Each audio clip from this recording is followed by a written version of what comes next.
Good morning प्यारे विद्यार्थियों। जो हमारा पहला चैप्टर है पालमपुर गांव की कहानी, वो हमारे लास्ट वीडियो में कंप्लीट हो चुका है। तो उसमें जो आपको जानकारी दी गई है, जो समझाया गया है, उसको अच्छी तरह से लर्न करें, अच्छी तरीके से पढ़ें और जिस प्रकार से आपको बिंदुओं के माध्यम से पढ़ाया गया है उसी तरीके से आप उस बिंदुओं के माध्यम से उस पाठ को अच्छी तरीके से याद करें, अच्छी तरीके से लिख लिख के उसकी प्रैक्टिस करें।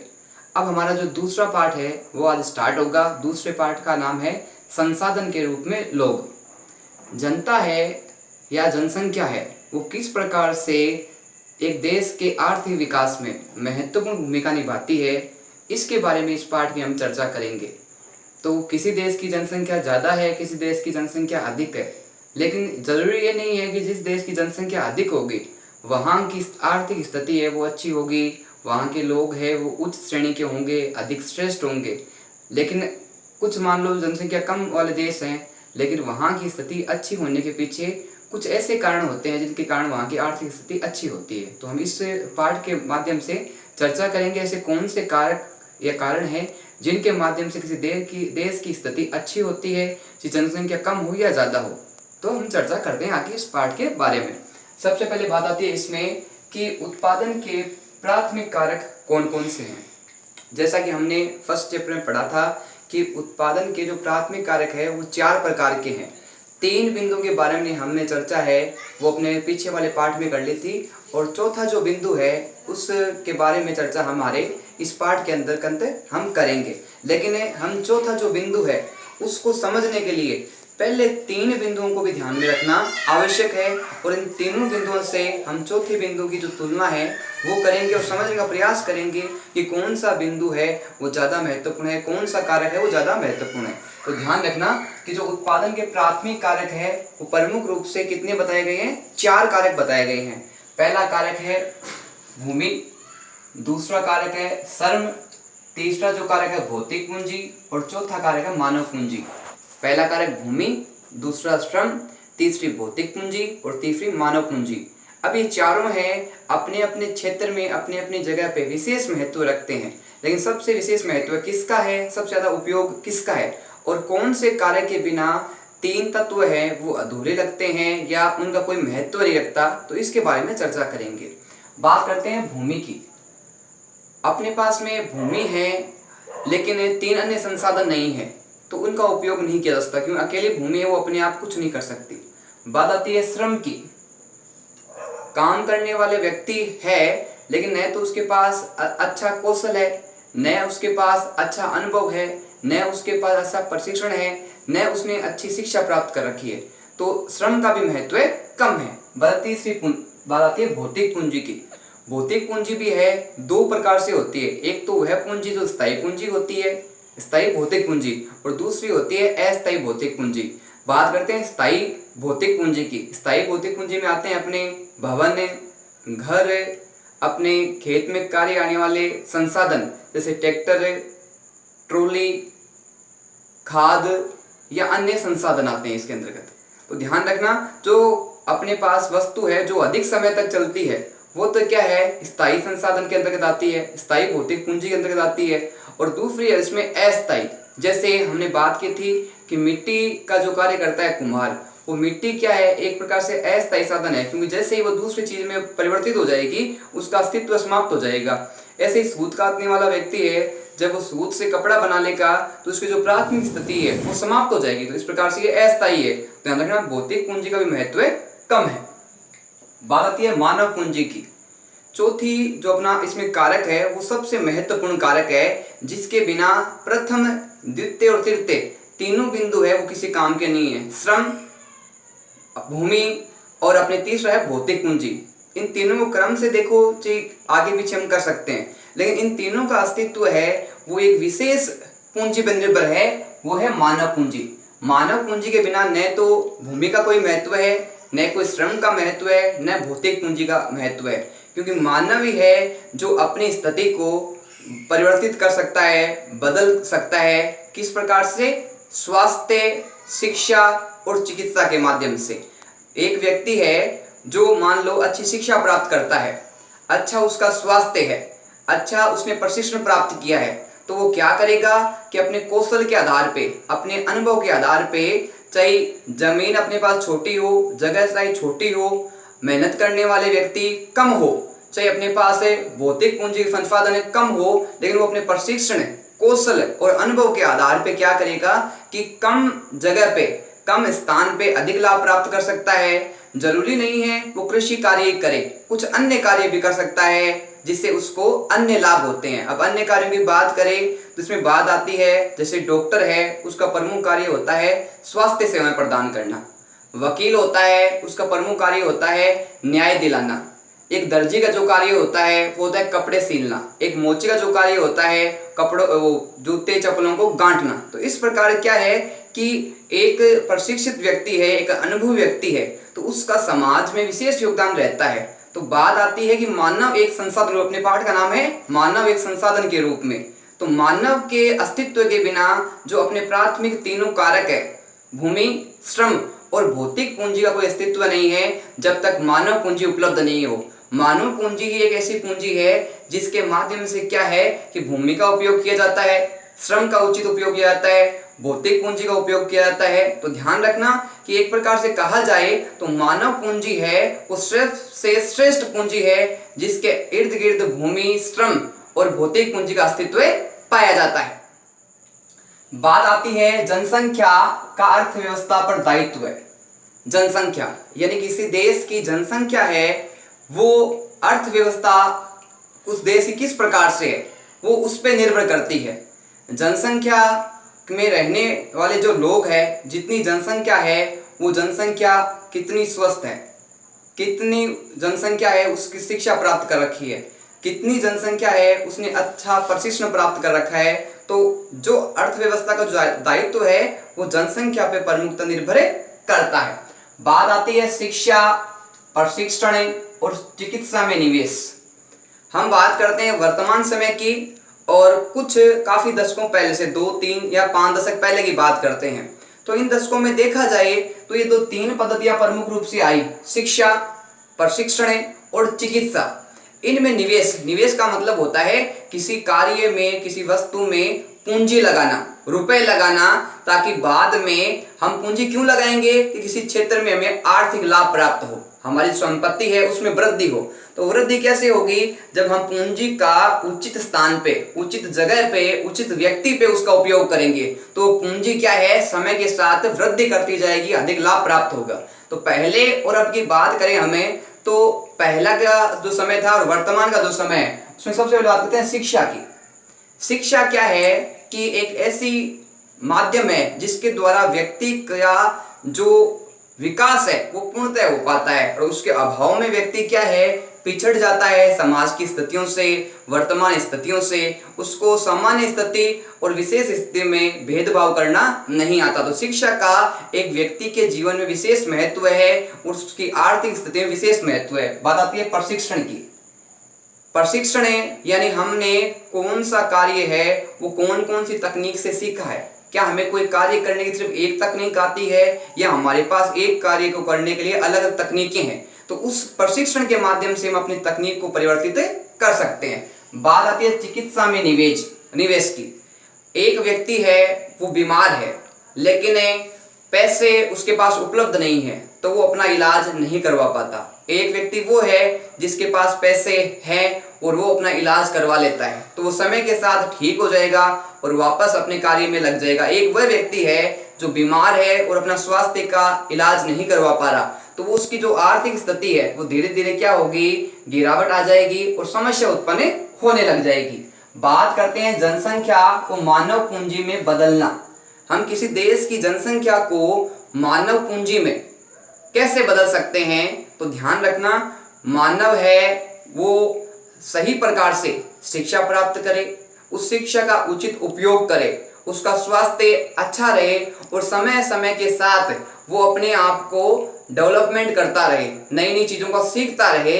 तो ऐसी जनसंख्या किसी स्थान पे होती है तो उस देश की जो स्थिति होती है वो जनसंख्या मानव पूंजी में बदल जाती है, परिवर्तित हो जाती है। तो जनसंख्या को मानव पूंजी में बदलने का तरीका है वो है शिक्षा, अच्छी शिक्षा प्राप्त हो, अच्छा उसका स्वास्थ्य रहे और उसको नवीन तकनीकों के साथ वो जुड़ा हुआ रहे और समय के साथ साथ अपने आप को एक स्थिति में न रखता हुआ आवश्यकता के अनुरूप अपने आप को परिवर्तित करता रहे। अब बात आती है कि अपने पाठ परिचय से पहले मानव पूंजी, कौशल और उत्पादन ज्ञान की, यानी मानव पूंजी है वो किस प्रकार से विशेषतः लाभ प्रदान करती है। तो ध्यान रखना कि एक पढ़ा लिखा व्यक्ति होगा, एक प्रशिक्षण प्राप्त करता व्यक्ति होगा, तो वो चाहे किसी भी स्थान पे काम करे, अपने गुण के आधार पे, अपने कौशल के आधार पे वो किसी क्षेत्र में, चाहे वो तकनीक के क्षेत्र में हो, चाहे वो उद्योग के क्षेत्र में हो, चाहे वो चिकित्सा के क्षेत्र में हो, चाहे वो इंजीनियरिंग के क्षेत्र में हो, जिस भी क्षेत्र में हो वो समय के साथ अपने आप को परिवर्तित करेगा।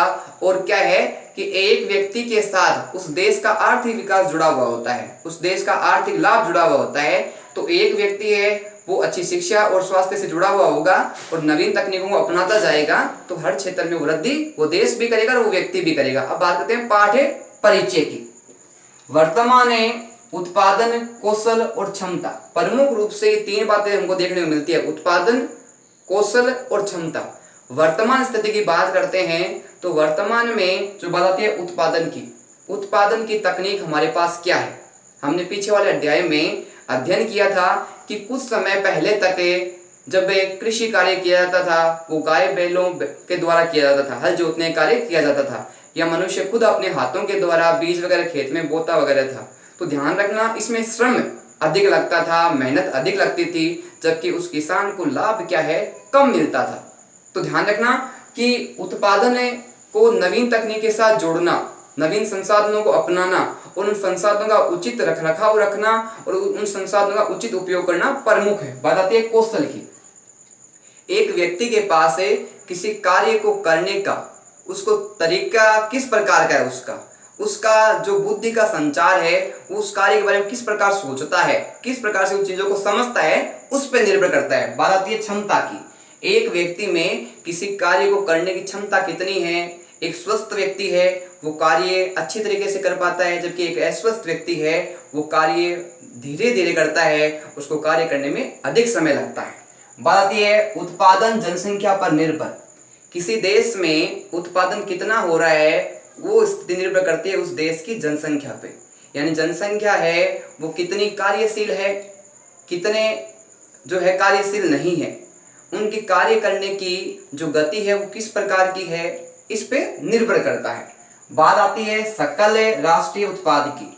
सकल राष्ट्रीय उत्पाद क्या होता है कि एक देश के नागरिकों द्वारा, ध्यान रखना, एक देश के नागरिकों द्वारा जो उनकी सेवाएं दी जाती है, उनके द्वारा जो श्रम दिया जाता है और 1 वर्ष के अंतर्गत उनको जो लाभ प्राप्त होता है, वार्षिक लाभ, सालाना लाभ, उसे क्या कहता है, सकल राष्ट्रीय उत्पाद। यानी एक देश के नागरिकों द्वारा उनके द्वारा जो श्रम किया गया, उनके द्वारा संपत्ति द्वारा जो अर्जित किया गया और 1 वर्ष में जो उनको वास्तविक लाभ प्राप्त हुआ, वो क्या कहलाता है, सकल राष्ट्रीय उत्पाद कहलाता है। बात आती है जनसंख्या एक मानव संसाधन। जनसंख्या है किसी देश की, वो एक संसाधन का रूप कैसे लेती है। ध्यान रखना, हम बात करें भारत की और जापान की, अमेरिका और चीन की, तो वहाँ की जो शिक्षा पद्धति है, वहाँ की जो प्रशिक्षण पद्धति है, वहाँ की जो तकनीक है, काफ़ी अंतर है। वहाँ की शिक्षा है, कई जगह शिक्षा ऐसी है कि वहाँ प्रशिक्षण है वो अच्छा दिया जाता है, कई जगह पे किताबी ज्ञान की ज़्यादा महत्व रखा जाता है। तब तक बालक को सही तरीके से शिक्षा के साथ तकनीकी ज्ञान नहीं दिया जाएगा, उसको नए कार्य नहीं सिखाए जाएंगे, तो क्या है कि एक देश और दूसरे देश में आर्थिक स्थिति के आधार पर काफ़ी विभिन्नताएं देखने को मिलेगी। बात आती है भोजन, शिक्षा, स्वास्थ्य को अनदेखा न करना।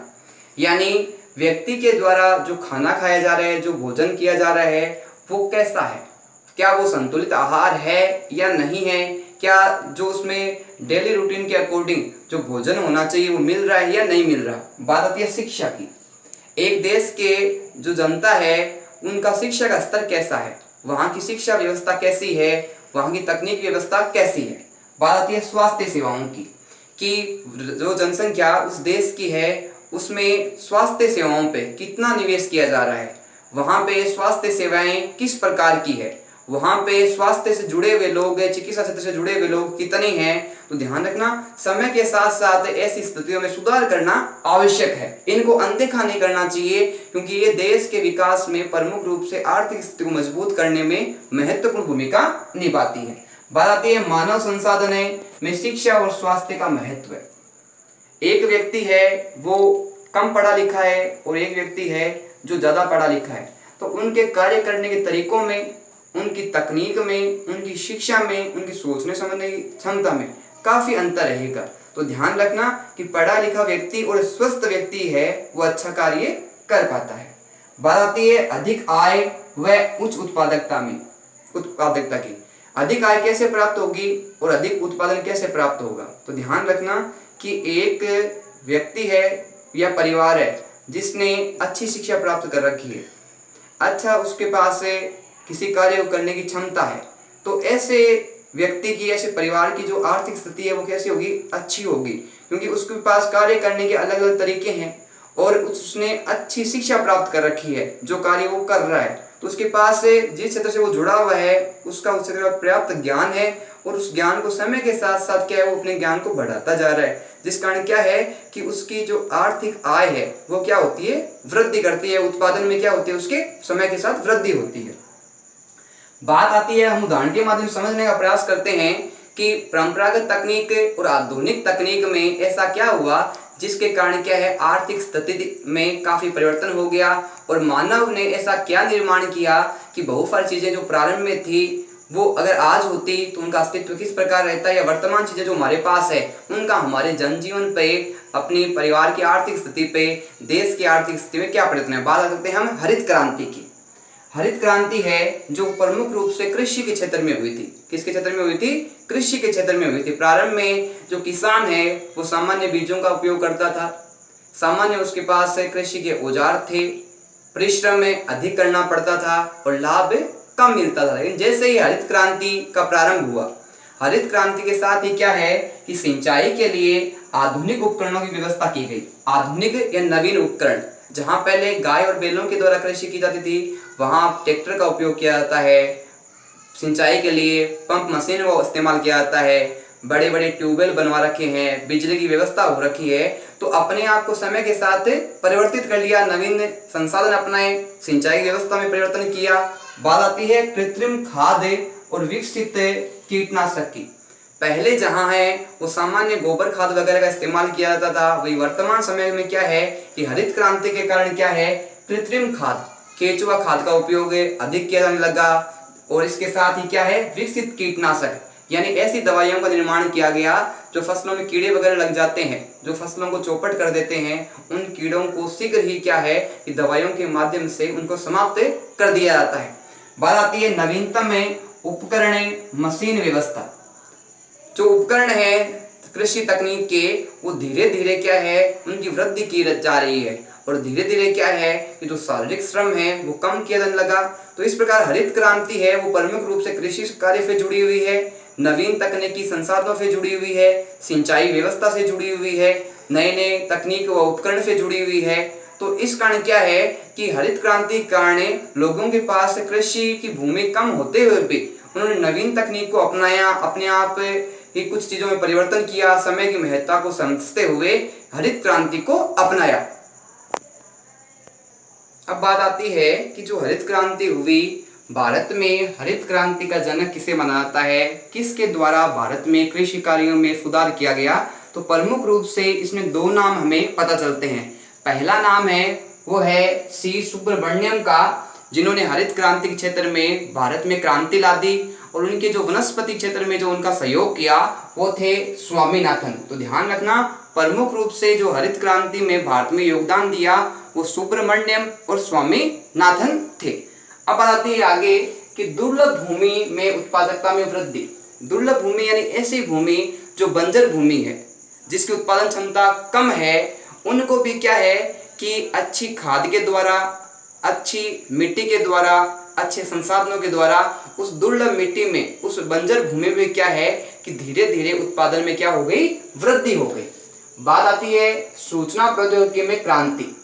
सूचनाओं का मतलब होता है कि एक स्थान पे दूसरे स्थान पे सूचनाओं को पहुंचाना, चाहे वो संचार का माध्यम हो, चाहे वो कंप्यूटर का माध्यम हो, चाहे वो मेल का माध्यम हो, चाहे ई गवर्नेंस का माध्यम हो, इन संसाधनों का वर्तमान समय में अधिक उपयोग किया जा रहा है। कारण क्या कि नई नई तकनीकी शिक्षा प्रारंभ हो गई है, औद्योगिक क्षेत्र है, इंजीनियरिंग क्षेत्र है या अन्य प्रशिक्षण क्षेत्र है या कौशल से संबंधित है, तो ये वर्तमान में इन क्षेत्र में शिक्षा ज़्यादा हो गई है और इनका अधिक उपयोग करने के कारण देश का और समाज का और उस व्यक्ति का भी आर्थिक रूप से, शारीरिक रूप से, मानसिक रूप से विकास होता है और उसका विशेष महत्व समाज में रहता है। बात आती है भौतिक मशीनरी प्लांट की अपेक्षा मानव पूंजी का महत्व है, यानी वर्तमान समय में महत्व किसको दिया जा रहा है, अपने पास जो संपत्ति है उसको, मशीनें हैं उनको या मानव को। तो ध्यान रखना कि मशीनें किसी काम के नहीं है जब तक मानव नहीं हो, प्लांट किसी काम के नहीं है जब तक मानव नहीं हो। मानव के अस्तित्व के साथ ही क्या है कि इन मशीनों का और प्लांटों का महत्व होता है। मानव के अभाव में इन दोनों चीज़ों का किसी भी प्रकार से कोई महत्व या उपयोग नहीं होता, क्योंकि मानव के बिना इनका उपयोग करेगा कौन। लेकिन जब मानव है तो वो भूमि में कुछ भी कार्य कर सकता है, नई नई मशीनों का निर्माण कर सकता है, नई नई तकनीकों का विकास कर सकता है। बात आती है उच्च आय से शिक्षित व स्वस्थ लोगों को लाभ। अब उच्च आय से शिक्षित है व स्वस्थ लोगों को लाभ, यानी जिनके पास अच्छी शिक्षा है, अच्छा स्वास्थ्य है, उनकी आय क्या होती है, उच्च होती है, अधिक उनको लाभ होता है। और उस लाभ के साथ हमने बात की कि एक व्यक्ति के साथ है वो समाज का, उस राज्य का, उस देश का विकास जुड़ा हुआ होता है। बात आती है आगे कि भूमि व भौतिक पूंजी में मानव श्रेष्ठ।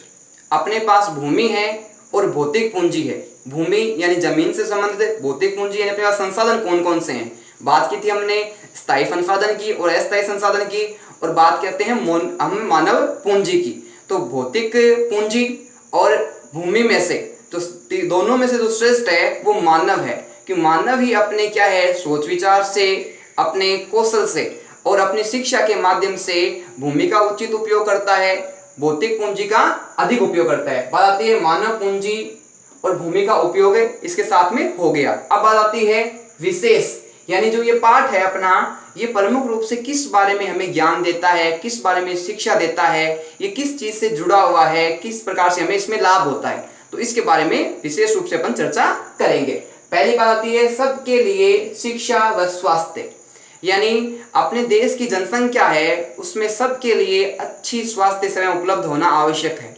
स्वास्थ्य के अभाव में क्या है कि व्यक्ति सही तरीके से काम नहीं कर पाता और धीरे धीरे क्या है उसकी आर्थिक स्थिति है वो निम्न होती जाती है। और जब एक व्यक्ति की आर्थिक स्थिति कमजोर होती है तो उसकी आर्थिक व्यवस्था के कारण क्या है देश की अर्थव्यवस्था में भी उसका फर्क पड़ता है। बात होती है शिक्षा की। अच्छी शिक्षा है वो उपलब्ध करवाई जाए, चाहे वो गांव हो, शहर हो, बड़े महानगर हो। वहां पे समय को ध्यान में रखते हुए, आवश्यकताओं को ध्यान में रखते हुए किताबी ज्ञान के साथ कुछ उन्हें तकनीकी जो शिक्षा है वो भी बच्चों को दी जाए, ताकि एक अच्छी उम्र में पहुंचने से पहले वो जब योग्य हो जाए, वयस्क हो जाए, उस तक वो ऐसी शिक्षा प्राप्त कर ले कि किताबी ज्ञान के साथ साथ उनके तकनीकी ज्ञान उनके पास होना चाहिए। नई नई मशीनों का ज्ञान करवाना, नई नई उनकी पद्धति और तकनीक का ज्ञान कराना, अच्छी कंप्यूटर शिक्षा देना, संचार के संसाधनों के बारे में अवगत कराना, तो ऐसी शिक्षा है वो वर्तमान बच्चों को दी जानी चाहिए। बात आती है औद्योगिक और कृषि श्रमिकों को प्रशिक्षण। जो उद्योग से जुड़े हुए हैं, जो फैक्ट्रियों से जुड़े हुए हैं या बड़े बड़े मशीनों पे जो कार्य करते हैं, जिन्होंने नई नई मशीनें लगा रखी है, तो उनको क्या है कि जो जिस पद्धति से वो कार्य कर रहे हैं उनका समय समय पे उनकी जांच की जाए और उस चीज को, उस वस्तु को, उस प्रशिक्षण को और अधिक अच्छा कैसे बनाया जाए उसकी शिक्षा भी उनको दी जानी चाहिए। बात आती है उपयोगी वैज्ञानिक अनुसंधान, यानी किसी चीज का सूक्ष्म से सूक्ष्म अध्ययन करके उसको और अधिक, किसी वस्तु को, किसी सामग्री को, किसी तत्व को और अधिक उपयोगी कैसे किया जा सकता है, कैसे उसका उपयोग किया जा सकता है।